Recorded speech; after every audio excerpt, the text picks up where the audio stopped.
1절부터 지금 19페이지입니다. 27절까지 한번 같이 읽어보겠습니다.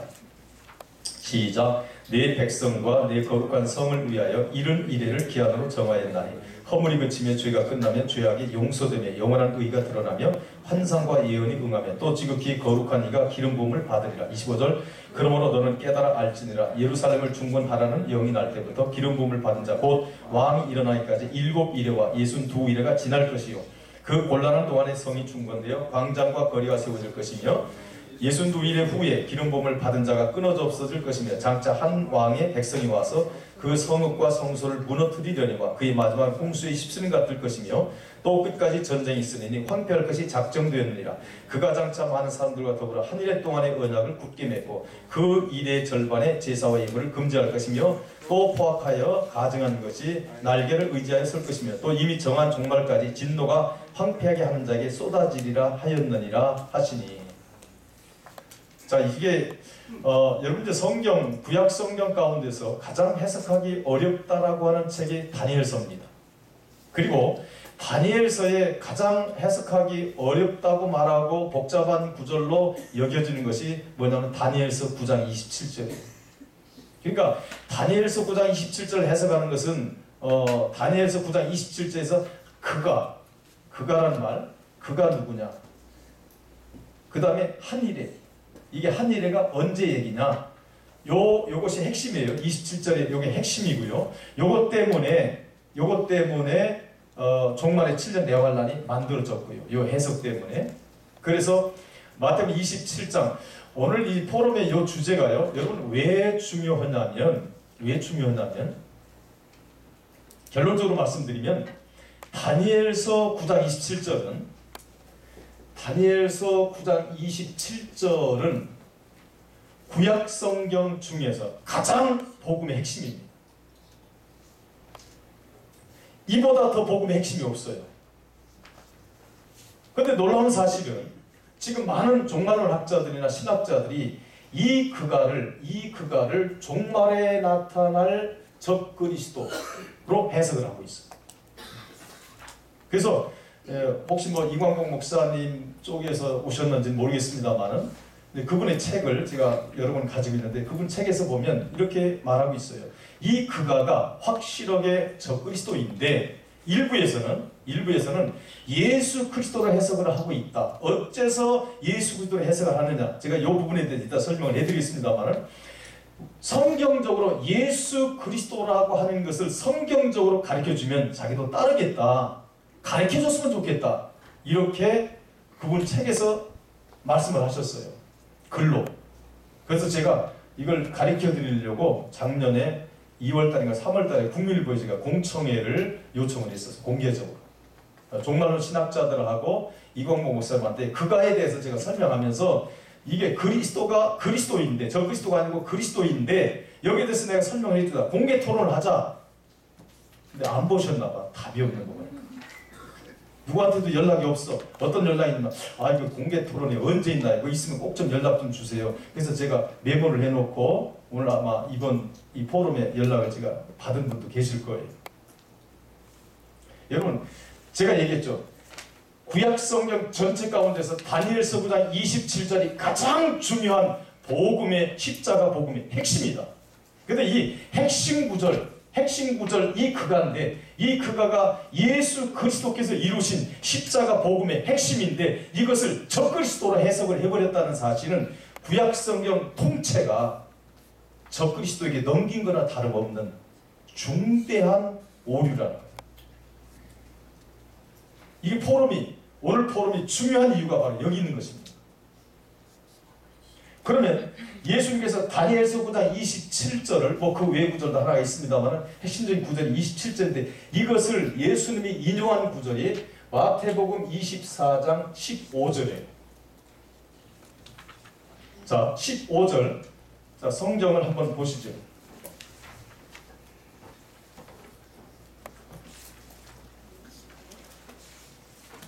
웬만한 설명은요 다 여기 나와 있기 때문에요. 제가 시간이 없어서 핵심만 하고 자세한 것은 여러분이 이제 교환을 집에 가지고 와서 읽어보시면 되겠어요. 자, 15절 있죠? 혹시 성경 찾으셨나요? 제가 읽고 있습니다. 그러므로 너희가 선지자 다니엘이 말한 바 멸망에 가정한 것이 거룩한 곳에 선 것을 보거든. 가로 열고 읽는 자는 깨달을진저. 자, 이건 예수님이 한 말씀은 아니에요. 그러나 성경에 기록되어 있어요. 24절을 말하고 예수님께서 이거 직접 하신 말씀이에요. 직접 말씀하시면서 뭐라고 말씀하시냐, 다니엘이 말한 바 하고 다니엘이 말한 다니엘서보다 27절을 예수님이 인용을 하셨어요. 그러면 인용을 했었으면 27절과 25절은 내용이 같은 내용이에요? 다른 내용이에요? 같은 내용이죠. 그리고 여기다가 읽는 자는 깨달을진저 이렇게 놨어요. 여러분 성경에서 어떤 구절도 가로 열고 읽는 자는 깨달을진저 이게 본 적 있어요? 여러분 이 얘기는 무슨 얘기냐면 이 구절은 너무너무 중요한 구절이라는 거예요. 이 구절은 필수적 구절이라는 거예요. 필수. 있어도 되고 없어도 되고 그런 게 아니라 이 구절은 필수라는 거예요. 아주 중요한 구절이라는 거예요. 그러면 읽는 자는, 자 24장 15절을 읽는 자는 깨달으래요.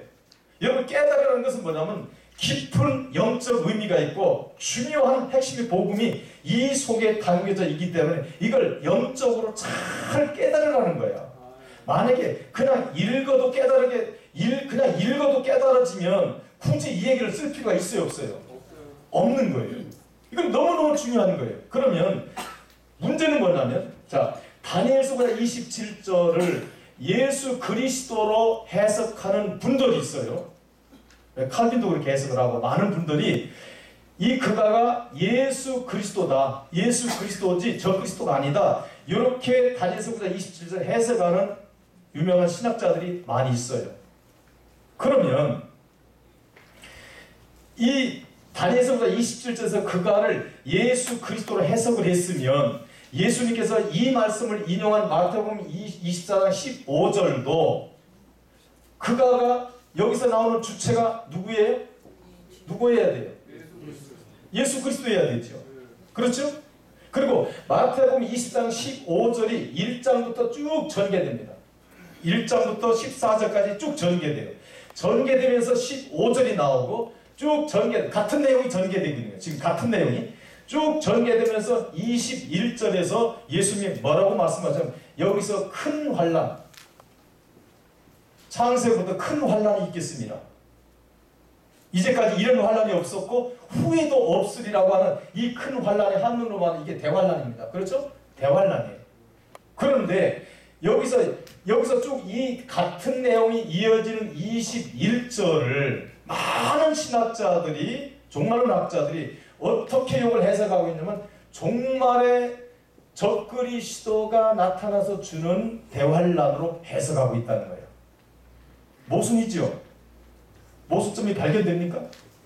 자, 27절에 그가가 예수 그리스도를 해석을 했으면, 그리고 예수님이 이 구절을 마태복음 24장 15절에서 인용을 했고 중요하다고 말씀을 했어. 그러면은 이 얘기가 계속 21절까지 가고 있는데 그 전에 뭐 지진 얘기도 나오고 기근 얘기도 나오고 불법이 성하고 사랑이 식어지고 여러 얘기가 나와요. 그러면서 21절에 큰 환난에 대해서 얘기하는데 여기서 큰 환난은 그러면 이게 무슨 환난일까? 예수님께서 주는 환난일까? 과연 예수님께서 환난을 주는가? 아니거든요. 왜? 이게 그가가 예수 그리스도니까 주체가. 그런데 왜 종말론의 7년 대환란이 적그리스도가 주는 것으로 해석을 하느냐? 이게 모순이라는 거죠. 일관되지 않다는 거예요, 해석이. 그래서 여러분 마태복음 24장을 보편적으로 보면 종말장이다 이렇게 돼 있어요. 모든 여러분 지금 바이블 스터디 여러분 보면 이 해석하는 것들 보면 제목이 종말론에 대해서 이렇게 돼 있어요. 다 종말론. 그 성도들이 읽을 때 이거 종말론 얘기구나. 아니에요. 결론적으로 말하면 24장 종말의 얘기가 아니에요. 자, 그러면 마태복음 24장 15절 읽었죠? 21절 봅니다. 제가 많은 부분을 생략하고 주석은요 자세하게 교환에 다 돼 있어요. 자, 21절 이거 중요하기 때문에 같이 한번 읽어봅니다. 시작. 이는 그때 큰 환난이 있겠습니다. 창세부터 지금까지 이런 환난이 없었고 후에도 없으리라. 여러분요, 이 21절을 종말의 대환란으로 가져가는데요. 한번 이 문맥만 여러분 이 문맥만 잘 조금만 살펴보시면요, 아 이게 종말의 대환란이 아니다라는 것을 알 수가 있어요. 자, 아까도 얘기했지만 지금 24장에 보면 지진도 나오고 성전 회파도 1절부터 나오고 지진도 나오고 기근도 나오고 뭐 여기에다 이제 누가복음에서 누가는 이제 전염병까지 더 추가해서 말하고 있는데요. 뭐 불법이 성하고 사랑이 식어지고 뭐 여러 가지가 쭉 나와요. 그러면서 이걸 쭉 얘기하면서 마태복음 21절에서 이 같은 환란이 창세 이래로, 자 창세 이래, 자 그때 큰 환란이 있겠습니다. 창세로부터 지금까지 이런 환란이 없었고 후에도 없으리라. 자 제가 한번 물어봅니다. 여러분이 한번 객관적으로 판단해 보세요. 자 이게 단회적 사건을 말하는 거겠어요? 아니면 계속적으로 반복적으로 일어나는 현상을 얘기하는 거겠어요? 단회적. 요거 해석이 되면요, 요 문맥 의미가 해석이 되면 그냥 해석이 되는 거예요. 자 창세 이래로 이 같은 환란이 없겠고 후에도 없으리라. 이게 창세 이래로 뭐냐면 아담 이래로, 아담 이후로 이 같은 환란이 없다는 거예요. 이게 큰 환란인데 이 같은 환란이 없고 후에도 이 같은 환란이 없다는 거야. 전부 후무한 환란이죠. 단회적 사건이다. 자, 이 대환란은 뭐냐면 단회적 사건이다. 단회적 사건. 자, 여러분 지진, 기근, 뭐 불법이 성하고 사랑이 식어지고 뭐 여러 가지가 얘기 나오는데 이것은 절대 여러분 자연현상으로 이해하시면 안 됩니다. 마태복음 24장. 상징이에요. 영적 상징이에요. 이건 뭐냐면 심판의 도구가, 하나님께서 심판하시는데 영적으로 심판하는 도구를, 이 심판이 강력함을 상징적으로 물질 언어를 써서 표현해 주는 거예요. 물질 언어. 그러면 예수님께서는 이렇게 표현을 했어요. 이렇게 표현했는데 다니엘은 그럼 이걸 결론적으로 하는, 이게 어떤 사건이냐? 예수님께서 십자가에 죽는 사건이에요. 하나님이신, 성자 하나님이신 예수님께서 십자가에 그 육체가 죽는 사건이에요. 이것은 한 번밖에 없는 사건이에요. 이것은 전부 후무한 사건이고, 이건 대환란이에요. 왜? 하나님이 환란을 받아, 뱀으로부터 육체가 죽어. 근데 그 육체가 죽는데 그 방식으로 우리를 구원하시고, 이게 대환란이라. 자, 제가 말하는 질문을 잘 한번 유심히 듣고 답변해 주시면 좋겠어요. 대환란이 존재합니까? 존재하지 않습니까? 대환란이 존재합니까? 존재하지 않습니까? 틀렸어요. 제가 서두에 힌트를 준 거예요. 잘 제 말에 묻는 말을 잘 들은 다음에 답변하시라고. 자, 다시 물어봅니다. 대환란이 있어요? 없어요? 이게 두 가지 얘기가 벌써 나와요. 시간 나면 조금 끌어야 될 것 같은데. 자, 대환란은 반드시 있습니다. 반드시 있어, 대환란은. 근데 이 환란은 어떤 환란입니까? 십자가에서 예수님이 죽는 환란이에요. 육체가. 대환란이 있어요. 근데 종말의 재림 직전에 7년 대환란, 적그리스도에 의해서 성도가 당하는 7년 대환란은 있다 없다? 없다. 이건 없다. 이건 없다. 여러분 이거 성경을요, 여러분이 잘 한번 기도하시면서 오늘 제가 같이 설명하고 있고 교환해서 설명하고 있는 부분이 과연 기존 학자들이 종말의 7년 대환란 얘기인가 아니면 십자가 때 얘기인가, 예수님의 몸이 죽는 환란인가, 이건 대환란 전부 후무예요. 자, 그러면 예를 들어 지진이나 기근이나 이런 것들은 고대 때부터 있어요 없어요? 있습니다. 엄청나게 있어. 또 앞으로도 있어요 없어요? 계속 있어. 이거는 반복적이고 지속적이고 계속적인 사건이에요. 지금 이런 걸 얘기하는 게 아니에요. 마태복음 24장 21절에서 말하고 있는 이 큰 환란은 이제까지 창세 이래로 이 같은 환란이 없다는 거예요. 왜? 예수님의 몸이 십자가에서 죽는 환란이기 때문에. 아까 얘기했죠? 잃는 자는 깨달을지어다. 이건 필수라고. 만약에 여러분 종말에 7년 대환란이 있어가지고 이때 적그리스도가 나타나가지고 이제까지 이렇게 죽인 환란이 없다는 거예요. 사람을 기존 해석은. 그러면 이게 필수일까요? 아닐까요? 필수가 될까요? 안 될까요? 이건 필수가 아니에요. 여러분 성경에서 필수라고 하는 것은 신구약 모든 성도들에게 적용되는 것을 필수라고 말해요. 이거는 십자가의 복음이에요. 이것은 만약에 우리 생전에 이걸 당하지 않는다. 그럼 우리하고 상관이 없는 거예요.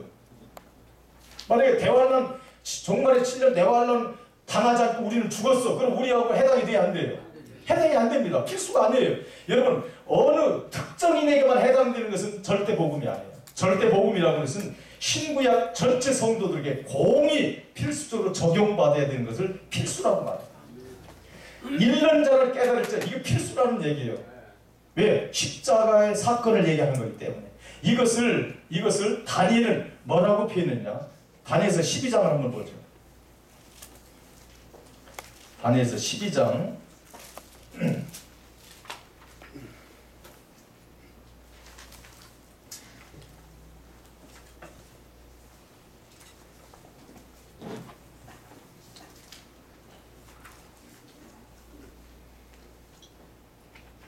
다니엘서 12장 몇 절이죠? 11절. 예? 11절. 아, 그 얘기가 아니고 1절. 예. 제가 너무 긴장했나 봐요. 1절 제가 했습니다. 그때 내 민족을 호위하는 큰 군주 미가일이 일어날 것이요 또 환란이 있으니 이는 개국 이래로 그때까지 없던 환란일 것이며 그때 내 백성 중 책에 기록된 모든 자가 구원을 받을 것이라. 자, 이게 표현만 다르지 똑같은 겁니다. 예수님은 뭐라고 했어요? 창세 이래. 자, 한 번밖에 없는 창세 이래. 다니엘은 개국 이래. 같은 말이 틀린 말이에요. 같은 말이에요. 자, 요한계시록 16장 18절을 누가 한번 찾아서 읽어보실래요? 요한계시록 16장 18절. 성경 가지고 왔으면 누가 한번 읽어보시죠.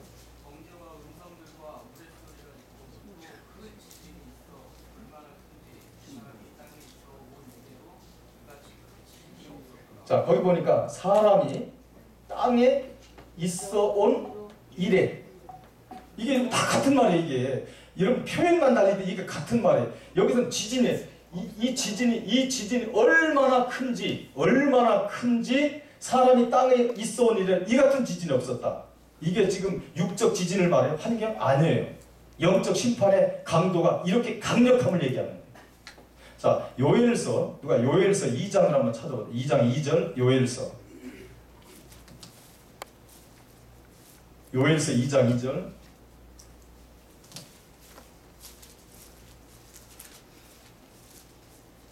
시간 없습니다. 빨리 좀 읽어보세요. 어둡고 깜깜한 날이요 펄펄한 구름이 끼인 날이요 새벽빛이 산꼭대기에 덮은 것 같으니 이름 많고 강한 백성이 이루었으리라.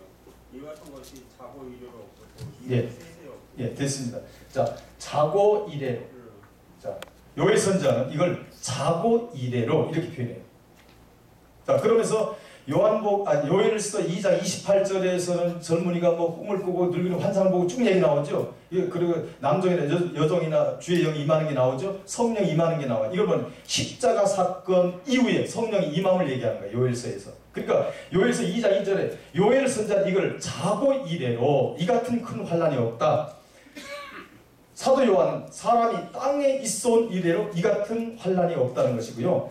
다니엘은 개국 이래로 이 같은 환란이 없다. 예수님은 이걸 창세 이래로 이 같은 환란이 없다. 큰 환란이다. 이것은 다 같은 의미인데 이것은 십자가의 사건을 말합니다. 예수님께서 십자가에 죽는 사건을 말해요. 자, 아까 지진 얘기는 혹시 지진에 대해서 한번 계시록 11장 한번 찾아볼까요? 요한계시록 11장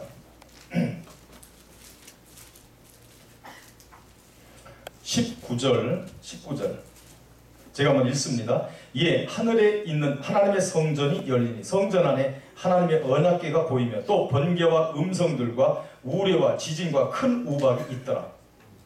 자, 하늘 성전이 보이는데요. 환상에서 하늘 성전을 보니까 하늘 성전에 뭐가 들어있냐면 언약궤가 보이고 번개와 음성들과 우레와 지진과 큰 우박이 있더라.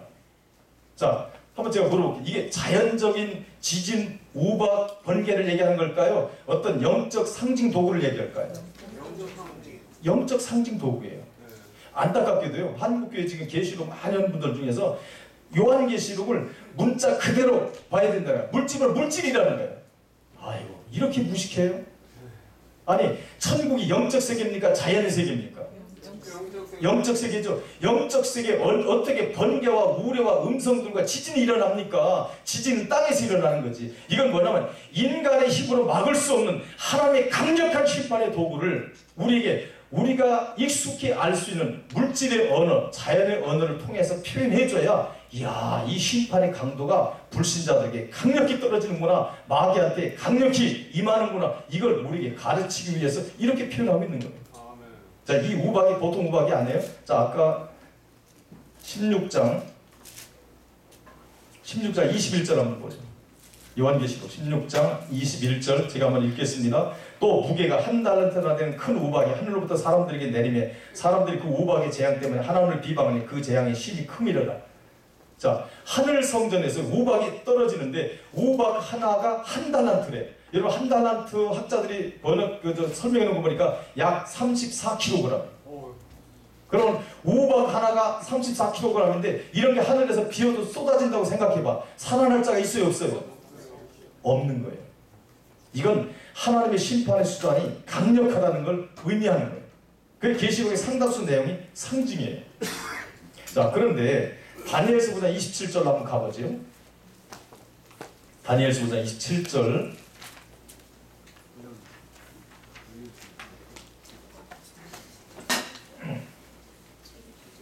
자, 다니엘서 9장 27절에 왜 이 한 이레를 종말로 가져갔느냐면 이렇습니다. 자, 그가 장차 많은 사람들과 더불어 한 이레 동안의 언약을 굳게 맺고 그가 그 일의 절반의 제사와 예물을 금지할 것이며 또 포악하여 가증하는 것이 날개를 의지하여 설 것이며 또 이미 정한 종말까지 진노가 황폐하게 하는 자에게 쏟아지리라 하였느니라 하니라. 자, 이 그가를 이광복 목사님이 이렇게 설명해요. 이 그가를 그리스도로 가져갈 수 없는 이유가 어디 있느냐면, 자, 중간에 그가 그 일의 절반의 제사와 예물을 금지할 것이며 또 포악하여 가증한 것이 날개를 의지하여 설 것이며, 요 구절 때문에. 그러니까 이런 거예요. 그가를 예수님을 해석하면 예수님 그가 어떻게 포악하고 가증하냐 이거야. 이거는 문맥 이해를 못해서 그래요. 이거는 예수님을 얘기하는 게 아니에요. 또 포악하여 가증한 것이 날개를 의지하여 설 것이며, 이건 예수님을 얘기하는 게 아니라 이거는 마귀를 얘기하는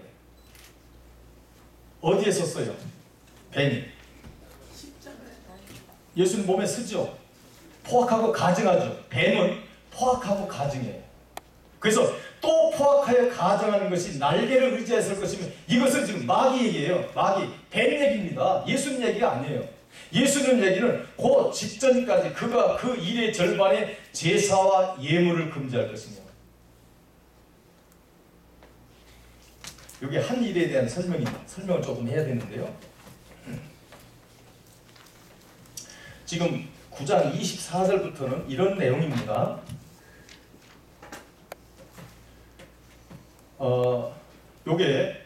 여기서 이제 성중건령이 떨어져요.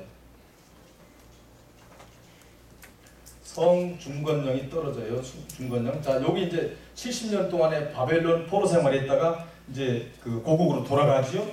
이게 이제 여러 설이 있는데, 제가 볼 때는 기름 부음을 받은 자 왕이 명령을 직접 내린 게 뭐냐면 고레스예요. 고레스 칙령. BC 536년, 보통 536년 BC 고레스가 칙령을 내릴 때가 요 시점이에요. 여기서 7일회가 지날 것이에요. 이제 7일에 대한 설명은 저희 교환에서 자세히 설명해요. 자, 여기 완공이 되겠죠? 자, 성중건령이 완공이 돼요. 성읍과 성전이 완공이 되고요. 이 7일에 대한 영적 의미예요. 요거 몇 년이 걸릴지 몰라요. 그러니까 이 한 일이라는 것은 7일인데 요것은 7일로 해석되고 7년으로 해석됩니다. 두 가지로 해석이 돼요. 한 일이라는 하는 것은. 자, 그러면 그 다음에 여기서 얼마를 지나냐면 62일회가 지낼 것이요. 62일에가 지날 것이고, 그럼 총 몇 일이죠? 요게 69일이죠. 근데 전체 기한을 몇 일을 정했죠? 24절에서 72일을 정했어요. 72일.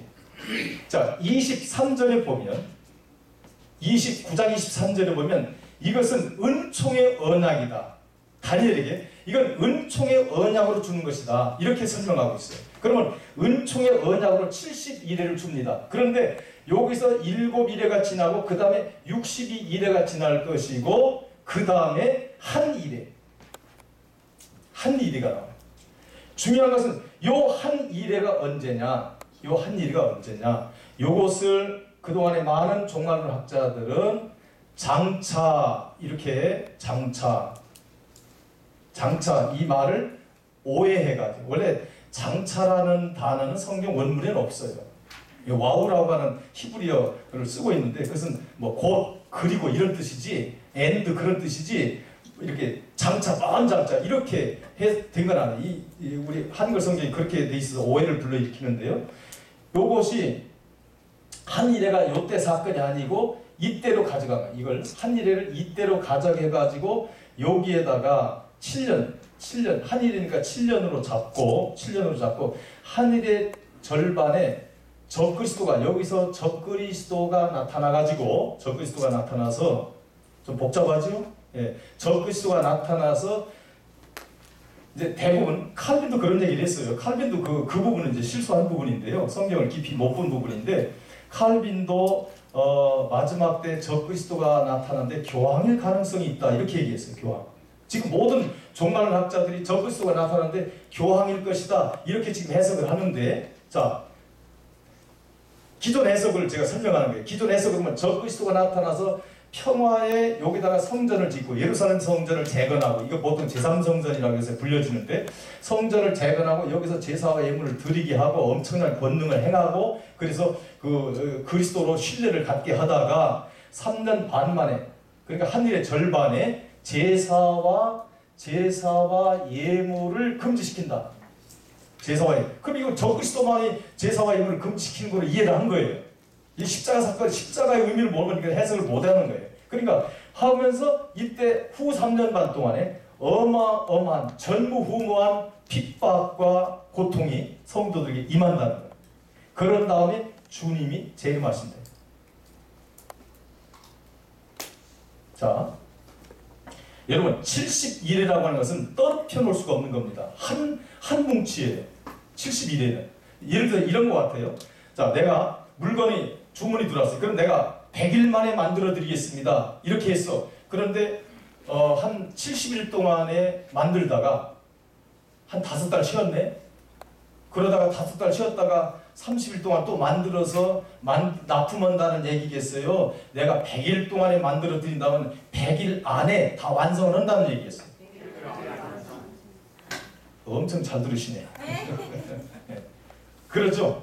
그러니까 이거는 71회는 언약입니다. 하나님이 기쁨으로 준 은총의 언약이에요. 그런데 70일의 은총으로 준 70일의 언약 중에서 마지막 한 일회를 적그리스도에게 맡긴다? 이건 잘못 해석한 겁니다.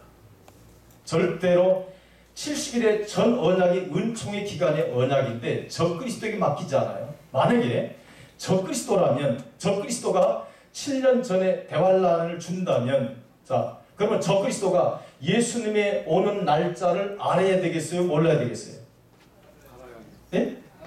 얼마큼 알아야 돼요? 몇 월 며칠 몇 시에 오신다는 것까지 적그리스도가 알아야 돼요? 몰라야 돼요? 왜 알아야 되죠? 기존 종말론대로 한다면? 주님 오시는 기점으로 딱 7년 전에 환란을 시작해야 되니까, 하늘의 환란이 시작돼야 되니까 이 시점을 알아야 돼요.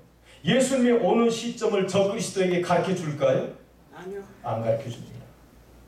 적그리스도가 모릅니다. 자, 그동안에 교회사적으로 보면 예수 믿는 것 때문에 히브리서에서도 나와 있죠. 톱에 켜 죽기도 하고, 그렇죠? 불에 타서 죽기도 하고, 수없는 죽음, 여러분 톱에 키워서 죽어. 이 아픔이 얼마나 크겠어. 그러면 지금까지 종말론 해석은 이 적그리스도가 나타나가지고 경제적으로 어려움을 주고 이제까지 창세 이래로 이같이 큰 환란이 인간에게 없다는 거예요. 이때 적그리스도가 준다는 거예요. 그럼 도대체 이때 당하는 환란이 얼마나 큰 환란이냐는 거야. 얼마나 도대체 어떻게 사람을 죽이고 어떻게 고통을 주고 이제까지 이런 환란이 없다고 말하냐 이거야. 지금까지 인생 사는 것도 힘들어 죽겠는데. 네? 자, 7년 대환란이 있다는 전제하에 제가 여러분에게 한 개 물어볼게요. 7년 대환란이 반드시 있어야 주님 재림하겠지요. 기존 종말론대로 한다면. 그렇죠? 그럼 하나 물어볼게요. 우리 생전에 주님이 재림하셨으면 좋겠어요? 안 좋겠어요? 안 좋아요. 왜 안 좋아요? 예? 고통스러우니까. 뭘 겪어야 되니까? 환난을 겪어야 돼. 대환란을 겪어야 되니까. 이거는요, 잘 들어보세요. 이것은 반복음이에요. 주님과 멀어지게 하는 복음이에요. 사도 요한이 마지막 부분에서 22장 마지막 부분에 주 예수의 은혜가 우리 임하게 해달라고 어서란 말은 없지만은 오시옵소서. 예? 빨리 와달라는 거예요. 근데 사도 요한은 주님 재림을 빨리 오라고 환영을 하는데 여러분은 안 왔으면 좋겠다고 그러네. 뭐 당시 대환란을 겪어야 되니까. 그러면 우리 생전에는 안 오신 게 좋다. 그러면 여러분 자식 때 우리 죽고 나서 여러분 자식 때 오는 건 어때요? 자식 때 오면 안 돼요? 그럼 여러분이 손주 때는? 아이고 더 죽어. 이 손주 바보야 알아. 손주 바본 사람들은 내 말이 무슨 말인지 알아. 나도 손주 본 지 2달 됐어 지금. 그럼 한 20대 지나서 이거는요, 이건 말이 안 되는 해석이에요. 일로 가져갈 수가 없어요. 이건 한 뭉치예요. 언제 얘기냐? 요게 예수님의 십자가 때의 얘기예요. 그럼 한 일회가 뭐냐? 요 설명하러 마치도록 하겠습니다. 요게 가장 핵심이고 어려우니까. 자, 요게 한 일회인데 요게 전체가 7입니다. 7, 한 일회입니다. 요것은 예수님이 기름 부음을 받을 때가 언제냐면 세례 요한에게 세례를 요단강에서 받습니다. 침례를 받죠? 자, 요 예수님의 몸으로 육체로 활동하신 사역 기간이 몇 년이죠? 3년 반입니다. 그렇죠? 약 3년 반이에요. 예수님께서 십자가를 지시고 며칠 만에 부활하죠? 3일 만에 부활합니다. 그리고 성도가 3일 반 만에 부활합니다. 3.5일입니다. 이거는 3.5일. 이것은 예수님께서 영으로 하신 일입니다. 영으로 하신 일. 이것은 베드로전서 3장 18절 19절 4장 6절을 풀어야 되는 부분이에요. 이거는 시간이 없어서 못 풀겠네요. 이건 영으로 하신 사역이에요. 자, 여기 0.5일은 뭐냐면 0.5일은 마태복음 27장 50절에 예수님께서 십자가에 죽으시니라. 51절에 예수님께서 죽으실 때 성전 휘장이 위에서 아래로 찢어져서 눈에 보이는 성전을 언제 무너뜨려요? 예수님께서 십자가 때 예수님이 무너뜨려요. 디도 장군이 무너뜨리는 게 아니에요. 그거는요, 이미 성전의 기능이 끝나버린 창고를 무너뜨린 것에 불과해요. 디도 장군이 40년 후에 무너뜨린 것은 AD 70년에. 그러면 52절에 뭐가 나오냐면 부활해서 일부 사람들 부활해요. 무덤문을 열어서 부활해가지고 그들이 거룩한 성, 즉 예루살렘 성에 들어가서 보이죠. 그게 구약 성도들의 표본입니다. 모델이죠, 모델. 구약 성도들의 모델을 부활시켜가지고 보인 거예요. 이건 뭐냐면 앞으로 성도들은 예수 그리스도에게 붙은 자가 되어서 부활된다.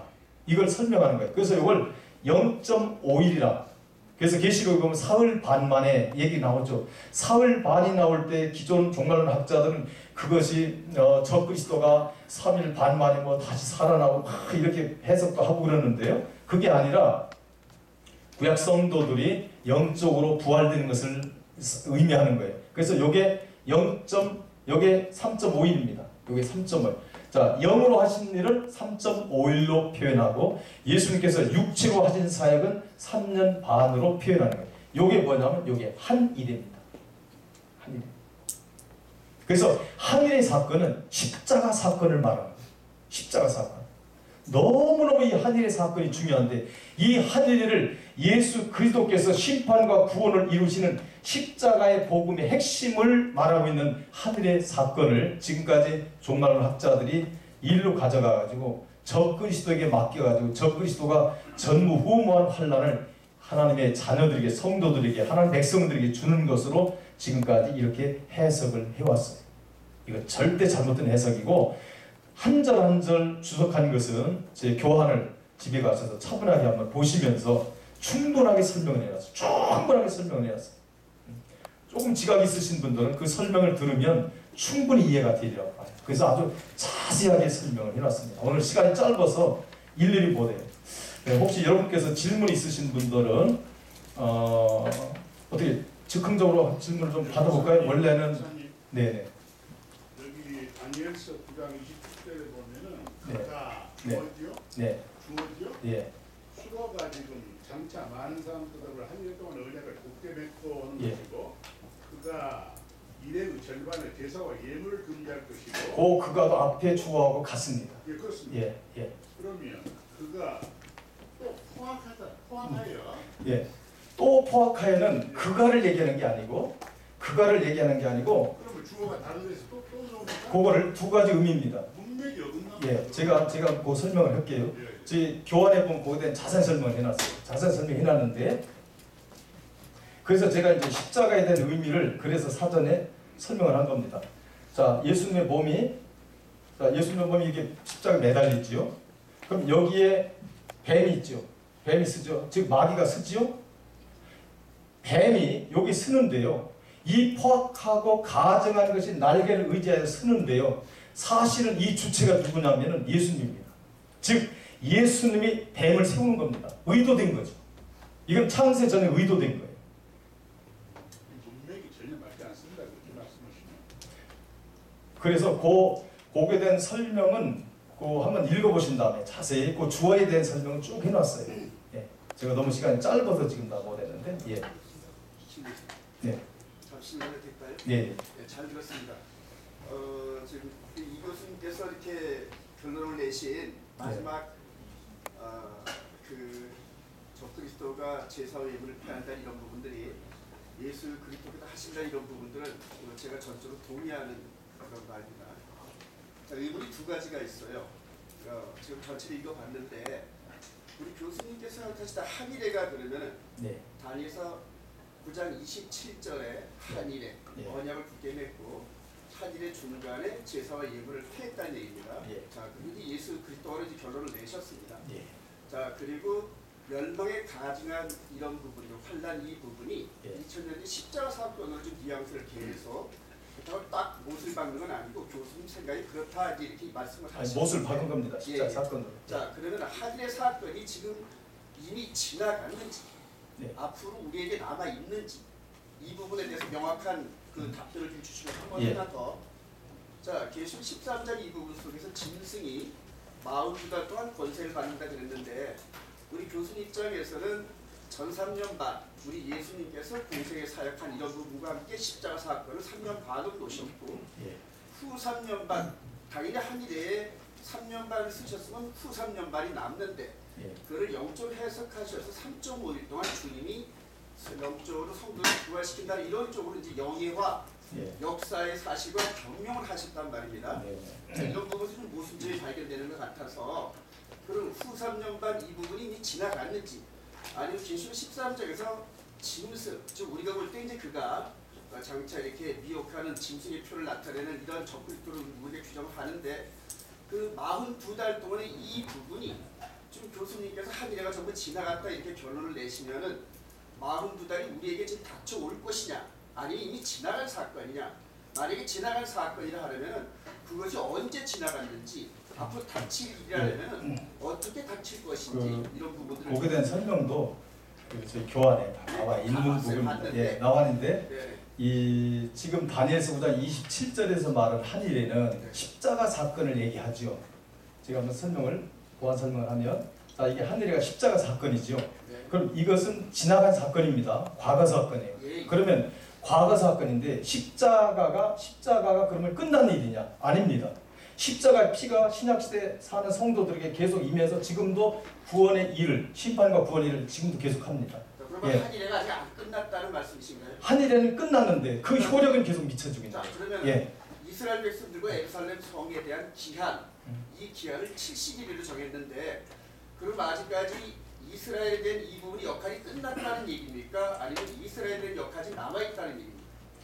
제가 조금 더 설명을 잘 할게요. 말씀하세요. 자, 이제 두 가지인데요. 끝났으니까. 한일에는 십자가 사건을 얘기하는 것이고 하나님께서 창조를 7일 동안 합니다. 안식일도 7일로 넣어요. 하나님 7로 일하십니다. 요거는 7일 동안 일을 하고 이제 계시록에 보면 이런 설명이 이제 충분히 할 수가 있고 제 책에서 나와 있는데 이 전체를 7년으로 봅니다. 또 이 전체를 신구약을 7년으로 봐요. 그래서 구약이 요게 이제 한때 두때 반때가 다니엘서에 나오죠. 7장 25절부터 한때 두때 반때 한때 두때 반때 이제 이게 기존 해석과 제가 이제 다른 부분인데요. 요 한때는 온전함을 의미하는데 이것은 아담서부터 노아의 홍수 때까지를 한때, 그 다음에 마지막 종말 직전까지를 두 때, 사람의 때죠. 긴 때를 의미하고 요 반때가 십자가 때를 말하죠. 그러니까 요게 때를 말하는 때를 1년으로 쳤을 때 3년 반이 되겠죠. 7년의 반이니까 요게 이제 42달이 되고 날수로 말하면 1260일이 돼요. 그렇죠? 1260일. 그래서 요거는 똑같이 신약도 한때하고 반때가 겹치고요. 두 때, 반때는 종말 때, 짧은 걸 얘기하고요. 그래서 이것도 1260일 똑같죠. 42달 3.5일. 그래서 이 두 가지로 구분을 합니다. 예. 신구약 전체를 7년 7대로 봐서 해석하는 한때, 두때, 반때가 있고 또 한일에 다니엘서 9장 27절에 한일은 십자가 때를 말하는데 그 효력은 종말 직전까지 십자가로 누구든지 십자가를 통하지 않고 구원이 불가능하기 때문에 그 효력은 지금도 계속 미쳐지고 있다. 한일회가 아직 안 끝났다는 이런 말씀이세요, 결론은? 한일은 십자가 사건인데 네. 효력은 계속되고 있다는 거예요. 효력은 그러니까 예. 명확하게 말씀해 주셔야 되는 게 한일회를 한일에는 이쪽으로 끝났는데 네. 한일에는 십자가 사건이니까 끝난 사건이잖아요. 한일의 중간에 제사와 예물을 폐한 상태에서 예. 예수님께서 3년 반 공생의 마지막 때 6월절 예. 정확하게 이루셨고 무교절 초실절을 이루셔서 부활을 이루셨단 말입니다. 예. 자, 그게 3년 반이라고 역사적인 그런 사실입니다. 그런데 저 6월절과 관련해서는 다 읽었어요. 도표를 네. 한번 자세히 한번 더 읽어보세요. 설명을. 다 읽었고 예. 이해했는데 제가 하나 질문 좀 하겠습니다. 이거 페이지 75페이지요. 몇 페이지? 75페이지. 75페이지. 네, 75페이지 여기 13번입니다. 13번에 국가 영문시다가 타역이다 이렇게 기록되어 있습니다. 저희는 신학교 시절에 이분법 육체와 영어, 그리고 3분법 육과 용과 온 이렇게 예. 배웠습니다. 그런데 교수님께서 오늘 훌륭한 발표를 주셨는데 여기 육과 영의 사이다는 것을 좀 설명해 주십시오. 아까 이제 6으로 하신 사역은 3년 반 동안에 공생애죠. 예수님 공생애를 6의 사역으로 보고 영의 사역은 3일 반 만에 3일 동안에 예수님께서 무덤 속에 있을 때 3일 동안에 하신 사역, 그리고 지금도 영의 사역이 사실 더 많습니다. 요한복음 마지막 절에 보면 내가 하는 일이 이걸 책에다 기록하면 이 세상에 쌓아둘 곳이 없다는 거예요. 이건 6으로 한 사역은 얼마 안 됩니다. 뭐 3년 반 동안에 갈릴리 변방에서 얼마나 했어요. 지금도 계속 영으로 하는 사역이 많은 거죠. 그걸 설명하는 거고 3분설이든 2분설이든 뭐 그건 그렇게 중요하지 않다고 봐요. 왜냐하면 뭐 3분설로 공부하는 분들도 있고 또 2분설로 이해하는 분들도 있고 칼빈은 사람의 구성은 영과 육체로 되어 있다. 영혼과 육체로 되어 있는데 그것이 전인이다. 그런 표현을 썼어요. 이제 전인이라는 이해를 이제 어떻게 하느냐에 따라서 다르긴 한데 전인 이런 표현을 썼어요. 여기 이제 한 인격체인지 두 인격체인지 그거는 이제 칼빈이 어떤 의도에서 그렇게 썼는지 그거는 이제 제가 파악을 못했습니다만은 알겠습니다. 잘 들었고요. 아주 귀한 강의 감사한데 13장에 나오는 그 42달의 그 짐승이하는 이런 부분들을 만약 목사님께서 성도들에게 지금 강의를 쭉 하신 걸로 알고 있는데 예. 어떤 식으로 이미 지나간 건지 앞으로 닥칠 건지 그 부분을 어떻게 지금 이렇게 말씀하시겠는지 한번 결론을 내주셔 보십시오. 계시록 13장에 42달 끝내시고 다음에 하십시다. 이게 지금 시간이 많이 가서 여기서 지금 정해진 거라서 아니, 굉장히 중요합니다. 왜냐면 여태까지 우리 교수님이 하신 이런 부분들은 이제 이 기승전결에서 마지막 결론이 안 나온 건데 그 결론에서 계시록 13장을 어떻게 해석하냐에 따라서 여태까지 강의하신 것이 맞는지 틀리는지 이 부분은 구분이 됩니다. 그러니까 그거는 아주 굉장히 중요한데 계시록 13장의 첫 번째 짐승과 두 번째 짐승에 대한 이런 부분들 어떻게 보고 계시는지. 짐승이 이제 여러 가지 의미로 사용되어지는데 마귀로도 짐승이 사용되죠. 마귀를 짐승으로 표현하니까. 그리고 이제 음령, 적그리스도, 선지자 이미 뭐 초대교 때부터 나왔으니까 이게 전부 짐승 속에 들어갑니다. 예, 그러니까 용이 나오죠. 용도 짐승이잖아요. 용이 나오죠. 용.